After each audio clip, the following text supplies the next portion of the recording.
Hay momentos en la historia en los que un país se va a dormir creyendo que lo tiene todo y despierta descubriendo que no le queda nada. Así comenzó una de las mayores tragedias económicas del siglo XX. La mañana del 29 de octubre de 1929, millones de estadounidenses amanecieron con la sensación de vivir en la nación más próspera del planeta. Esa misma noche, gran parte de esa riqueza había desaparecido para siempre.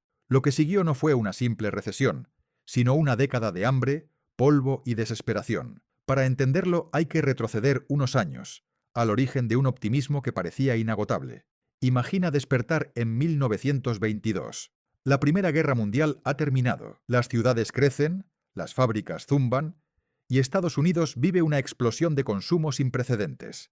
Las industrias que antes producían armas ahora fabrican electrodomésticos. Aparecen radios, aspiradoras, automóviles, cosas que prometen comodidad y modernidad. Las avenidas se llenan de carteles luminosos. El jazz acompaña cada esquina. La sensación colectiva es clara. El futuro solo puede ser mejor. El símbolo máximo de esta revolución es el Ford Model T, producido a una velocidad nunca vista gracias a la cadena de montaje.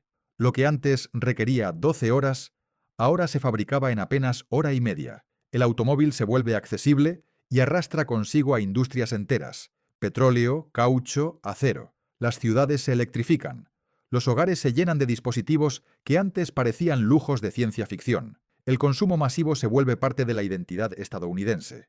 Pero mientras los centros urbanos celebraban, en las zonas rurales ocurría algo muy distinto. Durante la guerra, los agricultores habían prosperado gracias a la demanda europea. Al acabar el conflicto, los precios se desplomaron. Las deudas crecían, y muchos agricultores se endeudaron aún más para comprar maquinaria moderna que no podían pagar. La ciudad vivía una fiesta, el campo una lenta asfixia, y en medio de ese contraste surgió una idea que parecía la solución para todo: comprar ahora y pagar después. La década de los 20 inventó algo que hoy nos parece cotidiano: las compras a plazos.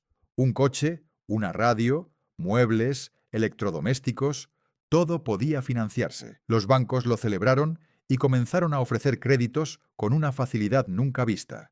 Pero la fiebre del crédito no terminó en los hogares. Llegó al verdadero corazón de la economía: Wall Street.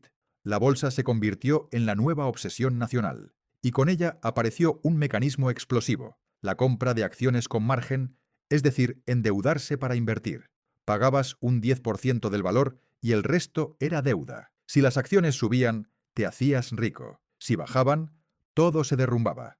Pero en un país convencido de que la prosperidad era eterna, nadie veía riesgos. Incluso gente sin conocimientos financieros, barberos, recepcionistas, trabajadores de a pie, daban consejos de inversión. El Dow Jones subió tanto y tan rápido que dejó de tener relación con la realidad. Empresas sin beneficios se volvían gigantes bursátiles. Se creaban conglomerados que no producían nada. Solo poseían otras empresas que tampoco producían nada. Un castillo construido sobre aire. Y sin embargo, pocos querían escuchar advertencias. Los economistas prudentes eran ignorados, ridiculizados o acusados de pesimismo. La máquina seguía corriendo, alimentada por deuda, euforia y una fe ciega en que nada podía salir mal. Todo cambió en cuestión de horas. El 29 de octubre de 1929, la bolsa de Nueva York colapsó. Pantallas llenas de números rojos, telefonistas al borde del desmayo, inversores incapaces de vender. Un silencio colectivo que anunciaba el inicio del pánico. En un solo día desaparecieron más de 200.000 millones de dólares actuales, y con ellos los ahorros, las inversiones y los sueños de millones de familias.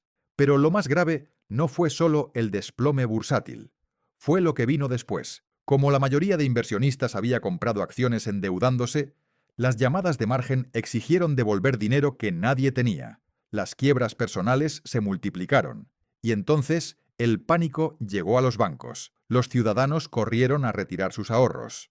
Pero los bancos habían utilizado ese dinero para préstamos que ya no iban a recuperar. Sin liquidez empezaron a cerrar uno tras otro. Personas que habían ahorrado durante décadas encontraron sus cuentas reducidas a cero. Las colas afuera de las sucursales se hicieron parte del paisaje nacional. La confianza, ese elemento invisible que sostiene a todo sistema financiero, se evaporó en semanas. El colapso no tardó en cruzar el Atlántico. Europa, debilitada tras la guerra, también se derrumbó. La economía mundial quedó paralizada. Entre 1930 y 1933, Estados Unidos entró en un abismo. La producción industrial se desplomó. El desempleo alcanzó el 25%. Grandes ciudades como Detroit se convirtieron en símbolos de fábricas cerradas y calles vacías. Las colas para conseguir pan se hicieron interminables. Familias enteras dependían de sopa aguada para sobrevivir. Los maestros reportaban niños desmayados en clase por no haber comido en días. Las tasas de matrimonio y nacimiento cayeron. La desesperación transformó la manera en que la gente miraba el futuro. Y como si todo esto fuera poco, llegó otra tragedia: el polvo. Decenas de años de agricultura intensiva habían dañado el suelo del centro del país. Cuando llegó la sequía, la tierra se convirtió en polvo, y el viento empezó a levantarlo en tormentas gigantescas, negras y espesas. Las granjas desaparecían bajo montañas de tierra seca. Los animales morían asfixiados. Las casas quedaban cubiertas por capas de polvo que se filtraban en cada rincón. Millones de personas empacaron lo poco que tenían y huyeron hacia el oeste, buscando oportunidades que casi nunca existían. Eran refugiados climáticos antes de que ese concepto existiera. El presidente Herbert Hoover intentó contener el desastre con medidas limitadas, convencido de que una intervención masiva del Estado era peligrosa.